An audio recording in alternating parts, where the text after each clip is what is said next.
നമസ്കാരം. തിരുവനന്തപുരം നഗരത്തിലെ കവടിയാറിന് സമീപം ദേവസ്വം ബോർഡിന്റെ ആസ്ഥാന മന്ദിരത്തോട് ചേർന്നാണ് 4.2 ഏക്കർ വളപ്പിൽ ക്ലിഫ് ഹൗസ് സ്ഥിതി ചെയ്യുന്നത്. ഇതിൽ മുഖ്യമന്ത്രിയുടെ വസതിയായ ക്ലിഫ് ഹൗസ് ഉൾപ്പെടെ 5 മന്ത്രിമന്ദിരങ്ങളുണ്ട്. ദേവസ്വം ബോർഡിന്റെ ആസ്ഥാനമായി തിരുവിതാംകൂർ രാജാവ് നന്ദൻകോടിനെ തെരഞ്ഞെടുക്കുമ്പോൾ ദേവസ്വം സെക്രട്ടറി എന്ന നിലയിൽ ദിവാൻ പേഷ്കാരുടെ ഔദ്യോഗിക വസതിയായി പണിതതാണ് ക്ലിഫ് ഹൗസ്. കേരളീയ വാസ്തുശില്പവും യൂറോപ്യൻ വാസ്തുശില്പവും സംയോജിപ്പിച്ച് അത്യാധുനിക സൗകര്യങ്ങളോടെയായിരുന്നു അക്കാലത്ത് അത് നിർമ്മിച്ചത്. 4 വരാന്തകളുള്ള വിശാലമായ ഹാളുകളുള്ള 7 മുറികളുള്ള പരിസര പ്രദേശത്ത് ജീവനക്കാർക്ക് താമസിക്കാൻ കഴിയുന്ന വലിയൊരു കൊട്ടാര സദൃശ്യമായ വസതി സമുച്ചയം. 1956 കേരളം രൂപീകരിക്കപ്പെട്ട ശേഷം ഈ ക്ലിഫ് ഹൗസിനെ സർക്കാർ അതിഥി മന്ദിരമാക്കി മാറ്റി. എന്നാൽ 57 ആദ്യ മുഖ്യമന്ത്രിയായി സത്യപ്രതിജ്ഞ ചെയ്ത EMS നമ്പൂതിരിപ്പാട് തന്റെ ഔദ്യോഗിക വസതിയായി ക്ലിഫ് ഹൗസ് തെരഞ്ഞെടുത്തു. അതുവരെ തിരുക്കൊച്ചി മുഖ്യമന്ത്രിമാർ താമസിച്ചിരുന്നത് റോസ് ഹൗസിലായിരുന്നു. EMS മുതൽ ഇങ്ങോട്ട് സംസ്ഥാന മുഖ്യമന്ത്രിമാരുടെ ഔദ്യോഗിക വസതിയായി മാറി ക്ലിഫ് ഹൗസ്. 10 വർഷം പിണറായി ഭരിച്ചപ്പോഴായിരുന്നു ക്ലിഫ് ഹൗസ് കേരളത്തിലെ ഏറ്റവും വലിയ ചർച്ചാ വിഷയമായി മാറുന്നത്. പണ്ടൊക്കെ ക്ലിഫ് ഹൗസ് വളപ്പിൽ സുരക്ഷ ഒരു പ്രശ്നമേ ആയിരുന്നില്ല. ക്ലിഫ് ഹൗസ് വളപ്പിനുള്ളിൽ മുഖ്യമന്ത്രി വസതിയിലേക്ക് കയറാൻ നിയന്ത്രണങ്ങൾ ഉണ്ടെങ്കിലും പിണറായി അധികാരത്തിൽ വരുന്നത് വരെ ക്ലിഫ് ഹൗസിലേക്ക് ആർക്കും ചെല്ലാമായിരുന്നു. ക്ലിഫ് ഹൗസിൽ മന്ത്രിമന്ദിരത്തിലേക്കോ മുഖ്യമന്ത്രി വസതിയിലേക്കോ ചെന്ന് മന്ത്രിമാരെ കാണണമെങ്കിൽ, മുഖ്യമന്ത്രിയെ കാണണമെങ്കിൽ ജീവനക്കാരുടെ അനുമതി വേണമെങ്കിലും പോലീസിന് പ്രത്യേകിച്ച് റോളൊന്നും ഉണ്ടായിരുന്നില്ല. സുരക്ഷാ പ്രശ്നം ഉണ്ടാകുമ്പോൾ മാത്രമായിരുന്നു പോലീസ് ഇടപെട്ടിരുന്നത്. എന്നാൽ പിണറായി അധികാരത്തിൽ വന്നതോടെ ക്ലിഫ് ഹൗസ് വളപ്പ് മുഴുവൻ തന്നെ പോലീസ് ബന്ദോബസ്തായി. ക്ലിഫ് ഹൗസിലേക്ക് കയറുന്നിടത്തും ക്ലിഫ് ഹൗസ് വളപ്പിലേക്ക് കയറുന്നിടത്തും 2 പോലീസ് ഔട്ട് പോസ്റ്റുകൾ സ്ഥാപിച്ചു. ക്ലിഫ് ഹൗസിലെ ചുറ്റുമതിലിന് പുറത്തുകൂടി പോകുന്ന റോഡിന്റെ 4 വശത്തും പോലീസ് ഔട്ട് പോസ്റ്റുകൾ സ്ഥാപിച്ചു. ആ പരിസരം മുഴുവൻ നിറയെ ക്യാമറകൾ സ്ഥാപിച്ചു. ആ സുരക്ഷാ സന്നാഹങ്ങളിൽ ഇപ്പോഴും മാറ്റം വരുത്തിയിട്ടില്ല. ക്ലിഫ് ഹൗസിലേക്ക് കയറണമെങ്കിൽ ഇപ്പോഴും 100,000 കടമ്പകൾ കിടക്കണം. മുൻകൂട്ടി അനുമതി കിട്ടിയതിന് ശേഷം മാത്രമേ അങ്ങോട്ട് പോകാൻ കഴിയൂ. എന്നാൽ ആ ക്ലിഫ് ഹൗസ് ഒന്ന് കാണണമെന്ന ആഗ്രഹം പൊതുജനങ്ങൾക്ക് ധാരാളമായി ഉണ്ട്. കാരണം 10 വർഷം കൊണ്ട് ആ ക്ലിഫ് ഹൗസിൽ പിണറായി വിജയൻ കോടികൾ മുടക്കി നടത്തിയ പരിഷ്കാരങ്ങൾ, ആഡംബര മാറ്റങ്ങളൊക്കെ നേരിട്ടറിയാൻ ജനങ്ങൾ ആഗ്രഹിക്കുന്നു. പക്ഷെ പിണറായി വിജയൻ ഇറങ്ങിപ്പോയിട്ടും ക്ലിഫ് ഹൗസിലേക്ക് മാധ്യമപ്രവർത്തകർക്ക് പ്രവേശനം ലഭിച്ചിട്ടില്ല.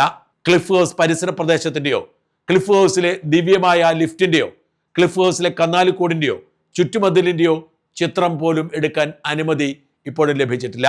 തെരഞ്ഞെടുപ്പ് ഫലം വന്ന പിറ്റേ ദിവസം തന്നെ മുഖ്യമന്ത്രി കസേര ഒഴിഞ്ഞ പിണറായി വിജയൻ ക്ലിഫ് ഹൗസിൽ നിന്നും തന്റെ സാധന സാമഗ്രികൾ മാറ്റിയിരുന്നു.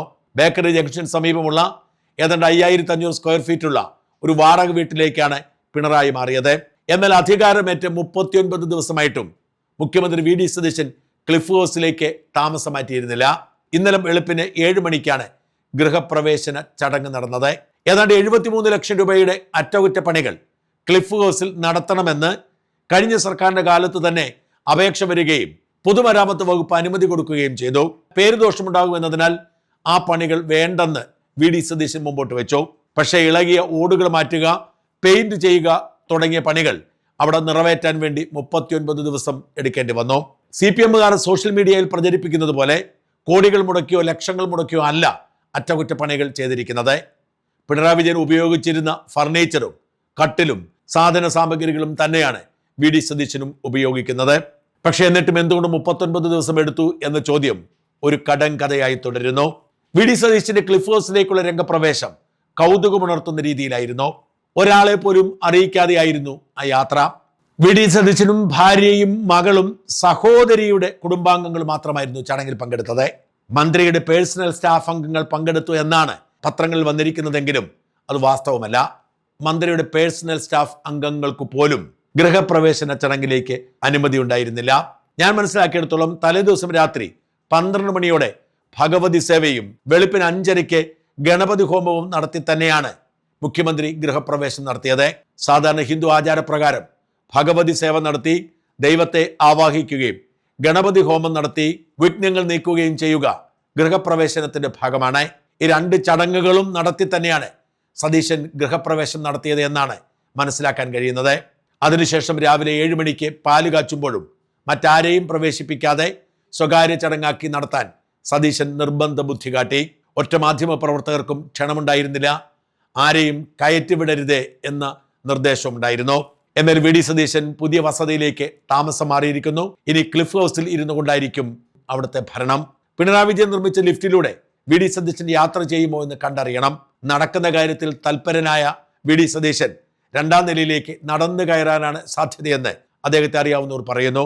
ക്ലിഫ് ഹൗസ് വളപ്പിൽ പിണറായി വിജയൻ ലക്ഷങ്ങൾ മുടക്കി പണിത ഗോശാല അനാഥമായി കിടക്കുന്നുവെന്ന് അവിടെയുള്ള ചിലർ മറുനാടനോട് പറഞ്ഞു. പിണറായി വിജയൻ പോകുന്ന സമയത്ത് തന്നെ പശുക്കളെ തിരിച്ചേൽപ്പിച്ചിരുന്നു. ഇപ്പോൾ അവിടെ പശുക്കളില്ല. അതുകൊണ്ട് തന്നെ ആരും അങ്ങോട്ട് തിരിഞ്ഞു നോക്കുന്നുമില്ല. ആ കന്നുകാലിക്കൂട്ടിലേക്ക് സതീശൻ പശുവിനെ കൊണ്ടുവരുമോ എന്ന് കണ്ടറിയേണ്ടതുണ്ട്. ലൈഫ് മിഷൻ പദ്ധതിയിൽ വീട് അനുവദിക്കാൻ 4 ലക്ഷം രൂപ കൊടുക്കുമ്പോഴാണ് പിണറായി തനിക്ക് ശുദ്ധമായ പാല് കുടിക്കാൻ 40 ലക്ഷം രൂപ മുടക്കി കന്നുകാലിക്കൂട് പണിതത്. ആ ഗോശാല ഇപ്പോൾ വെറുതെ കിടക്കുന്നു. അത് തന്നെയാണ് പിണറായി നീന്തിത്തുടിച്ചിരുന്ന സ്വിമ്മിംഗ് പൂളിന്റെ അവസ്ഥയും.